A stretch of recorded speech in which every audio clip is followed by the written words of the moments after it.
Good morning everyone. Plasma science academy की online classes में आपका स्वागत है। BSc first year physical chemistry unit number 5 chemical kinetics चल रही थी, जिसमें अपन ने टक्कर सिद्धांत के बारे में बता दिया था और ये भी बता दिया था कि जो टक्कर सिद्धांत है वो केवल सरल अभिक्रियाओं पर ही लागू होता है, क्योंकि सरल अभिक्रियाओं में ये माना जाता है कि अभिक्रिया की जो ऊर्जा होती है वो क्रियाकारक अणुओं की स्थानांतरित ऊर्जा ही होती है। लेकिन जटिल अभिक्रियाओं में या जटिल अणुओं में स्थानांतरित ऊर्जा के साथ साथ घूर्णन ऊर्जा, कंपन ऊर्जा भी होती हैं। इसलिए टक्कर सिद्धांत केवल सरल अभिक्रियाओं की व्याख्या करता है, जटिल अभिक्रियाओं की व्याख्या नहीं करता। ये भी बता दिया था अपन ने कि टक्कर सिद्धांत की समीकरण में एक नया फैक्टर P जोड़ा गया था और उस P का नाम है प्रोबेबिलिटी फैक्टर या त्रिविम कारक, जो अणु की एंट्रोपी पर और अणु की त्रिविम ज्यामिति से संबंधित होता है। ठीक है, तो वो जो समीकरण बन गई थी टक्कर सिद्धांत में वो हो गई थी K बराबर P Z e की power minus EA upon RT, जिसे संशोधित टक्कर सिद्धांत के नाम से जाना जाता है। इसके बाद में आता है TST या ARRT। तो TST का मतलब होता है ट्रांजिशन स्टेट थ्योरी, संक्रमण अवस्था सिद्धांत या absolute rate of reaction theory, ARRT सिद्धांत। तो ट्रांजिशन स्टेट थ्योरी या संक्रमण अवस्था सिद्धांत या ARRT absolute rate of reaction theory, परम अभिक्रिया वेग सिद्धांत। तो इसका नाम होता है परम अभिक्रिया वेग सिद्धांत, या फिर ट्रांजिशन स्टेट के अकॉर्डिंग ले तो संक्रमण अवस्था सिद्धांत।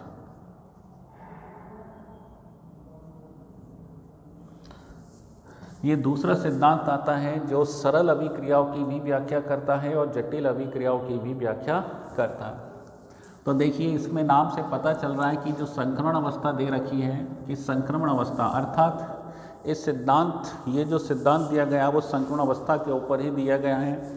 अर्थात इसकी जो मुख्य अवधारणा है वो ये कहती है कि कोई भी क्रियाकारक अणु उत्पाद में तब तक परिवर्तित नहीं हो सकता जब तक कि वह संक्रमण अवस्था का निर्माण नहीं कर लेता, या ऐसे भी कह सकते हैं कि क्रियाकारक अणु उत्पाद में परिवर्तित होने से पहले कौन सी अवस्था बनाता है? संक्रमण अवस्था बनाता है। ठीक है ना। तो मैं तुम्हें बताता हूँ, देखो, जैसे ये अपन ने एक ऊष्मा छेपी वाली अभिक्रिया का ग्राफ बनाया है।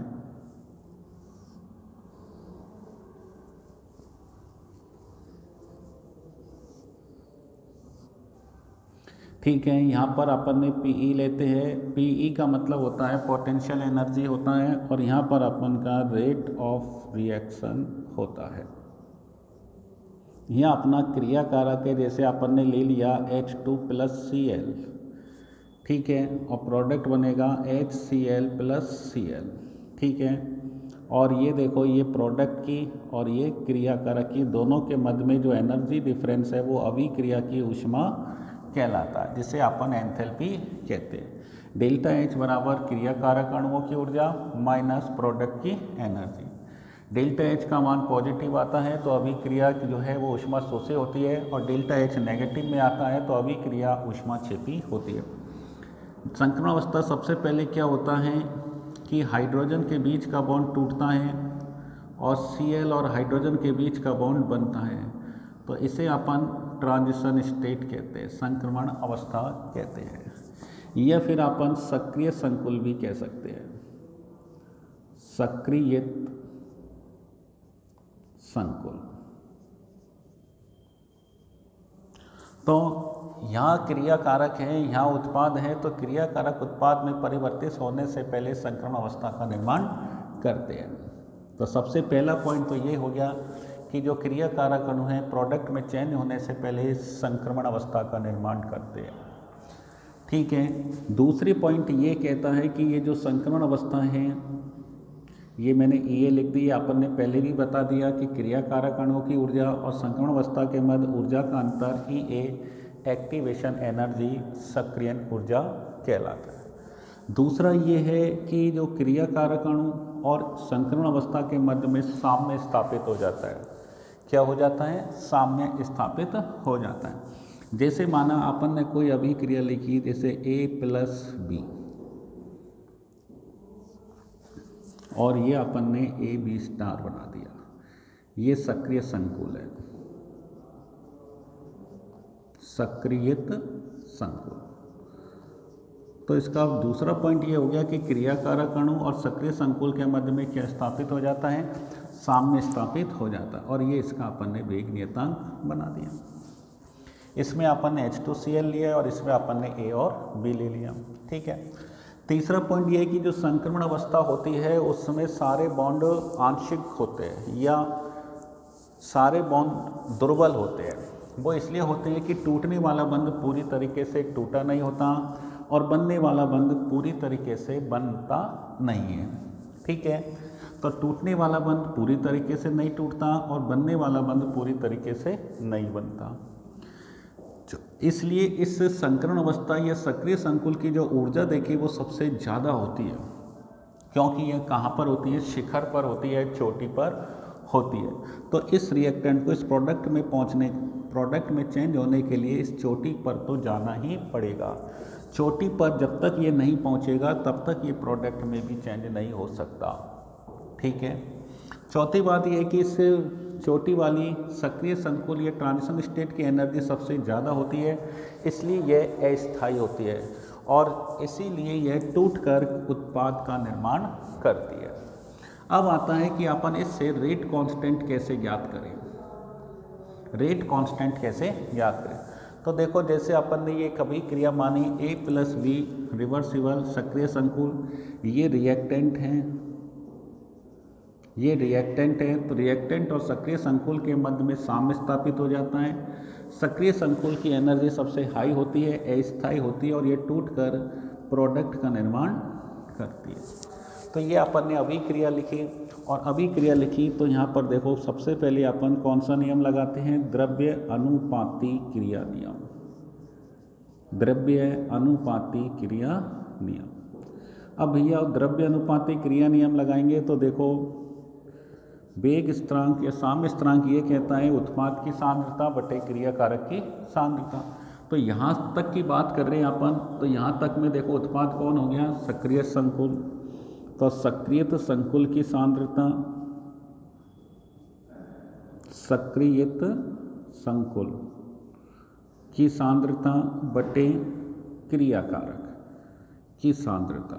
तो क्रियाकारक की सांद्रता, इस वर्गाकार कोष्ठक का मतलब सांद्रता ही होता है या सक्रिय द्रव्यमान कह सकते हैं, कोई अंतर नहीं है।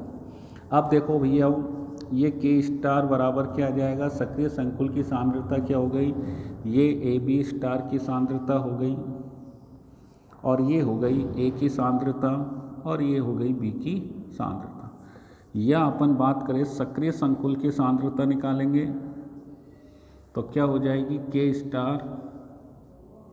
इंटू A की सांद्रता और ये B की सांद्रता, समीकरण नंबर 1।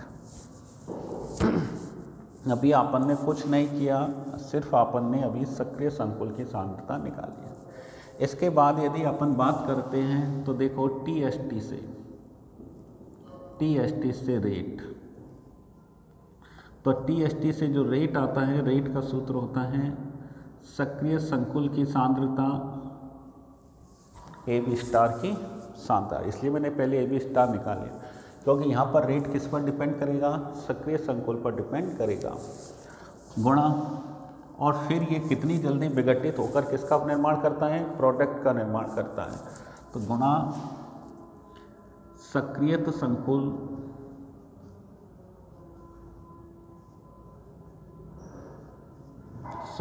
संकुल के विघटन की आवृत्ति, विघटन की आवृत्ति आवृत्ति को न्यू से दर्शाते हैं। किससे दर्शाते हैं? न्यू से। ये हो गया अपना समीकरण नंबर 2। तो देखो इधर, चूंकि न्यू बराबर होता है KT/H। यहाँ मैं बता देता हूँ, यहाँ K का मतलब है वोल्टेज मान नियतांक, वोल्टेज मान नियतांक।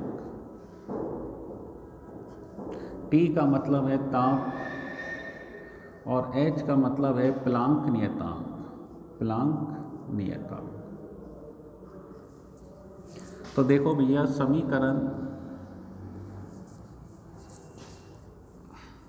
1,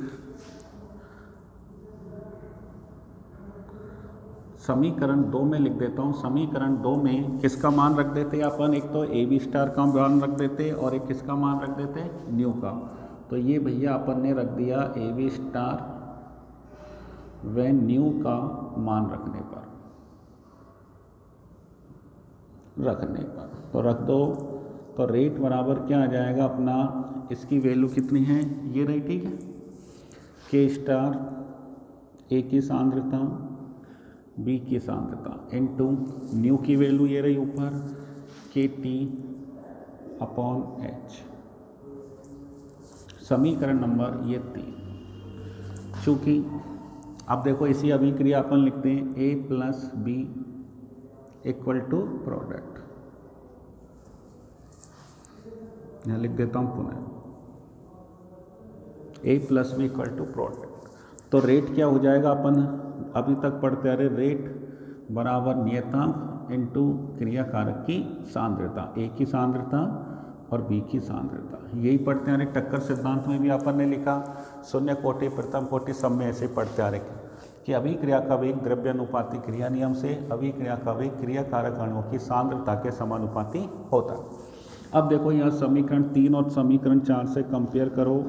तो समीकरण 3 और 4 से रेट कट जाएगा, A और B की सांद्रता से A और B की सांद्रता कट जाएगी। तो क्या आया ये? K बराबर क्या बचा? K star into KT/H।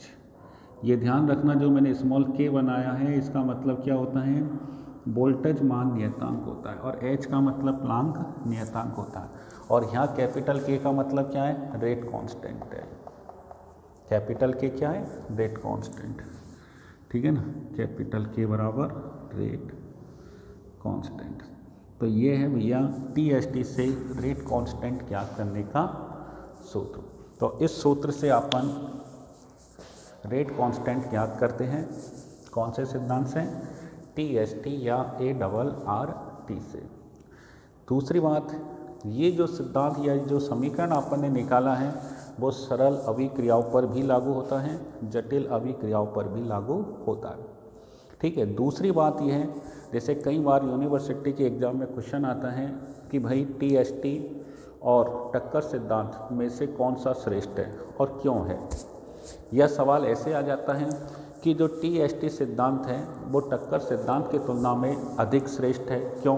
तो इसके 2 रीज़न हैं कि भाई जो टक्कर सिद्धांत है वो केवल सरल अभिक्रियाओं की ही व्याख्या करता है, जटिल की नहीं करता। जबकि टक्कर जो सिद्धांत होता है वो सरल और TST जो सिद्धांत होता है वो सरल और जटिल दोनों अभिक्रियाओं की व्याख्या करता है।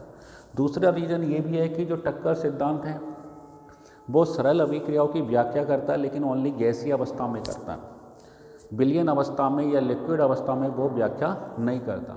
जबकि TST जो सिद्धांत है वो गैस अवस्था में भी करता है और विलयन अवस्था में भी व्याख्या करता है, इसलिए TST अधिक श्रेष्ठ होता है, ठीक है। TST के बाद में अब आता है अभिक्रिया की कोटि ज्ञात करने की विधियाँ, जिसमें पहली विधि आती है नंबर 1 अवकलन विधि।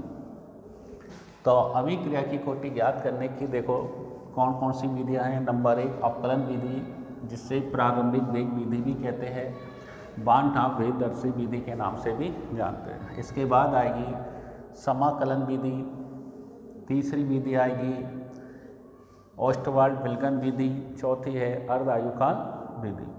तो देखिए अवकलन विधि में क्या करते हैं कि एक क्रिया कारक की भिन्न भिन्न सांद्रताएं लेकर 2 बार प्रयोग करते हैं। इस विधि में अपन क्या करते हैं, एक क्रिया कारक है, जैसे माना A है, इसकी सांद्रता अपन ने क्या ले ली, पहले तो C1 और इसका रेट क्या हो गया R1।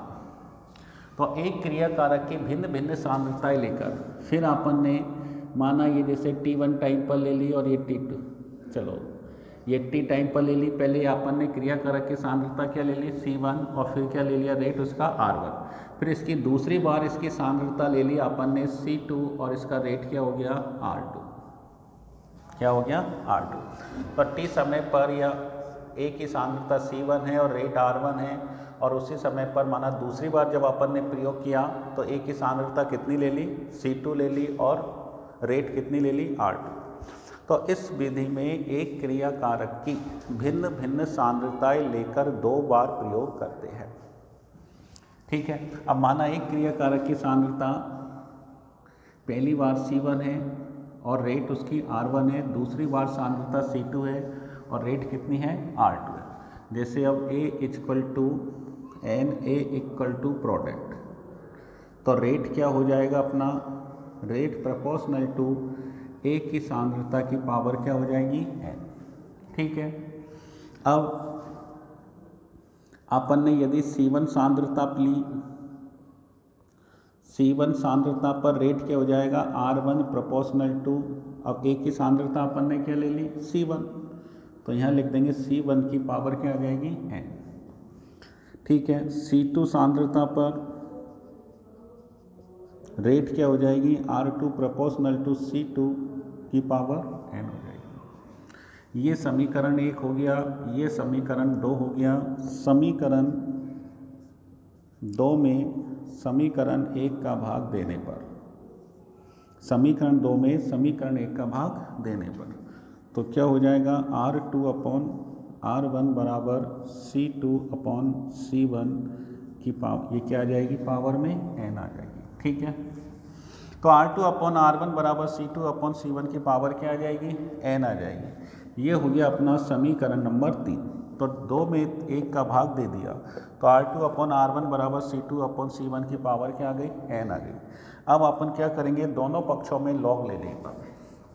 तो यहाँ लिख देता हूँ मैं, दोनों पक्षों में लॉग लेने पर, लॉग लेने पर लॉग लीजिए तो क्या हो जाएगा लॉग R2 माइनस R1, क्योंकि बटे का निशान किसमें चेंज हो जाएगा माइनस में, तो मैं यहाँ लिख देता हूँ log R2 minus log R1।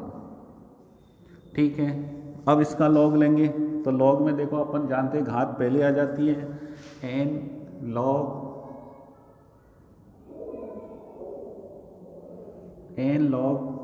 C2 minus log C1। कोई परेशानी? ठीक है, तो अपन ने घात को पहले लिख लिया, फिर कोष्टक n क्या बन जाएगा log C2 minus log C1। अपन को किसकी वैल्यू निकालनी है, n की वैल्यू निकालनी है, तो n बराबर क्या हो जाएगा log R2 minus log R1 upon log C2 minus log C1। तो इस सूत्र से अपन अभिक्रिया की कोटि ज्ञात। एक चीज़ और, जैसे यहाँ R1 और R2 अभिक्रिया का वेग है, तो यहाँ अपन R1 बराबर dC1 अपॉन dt लिख सकते हैं और R2 बराबर dC2 अपॉन dt लिख सकते हैं। सांद्रता में परिवर्तन बटे परिवर्तन में लगा समय। ठीक है ना, तो यहाँ R1 का मतलब होगा dC1 अपॉन dt और R2 का मतलब होगा dC2 अपॉन dt। इसको अपन ऐसे भी लिख सकते हैं, n बराबर लॉग R2 की जगह dC2 upon dt minus log dC1 upon dt, log C2 minus log C1, दोनों में कोई अंतर नहीं है।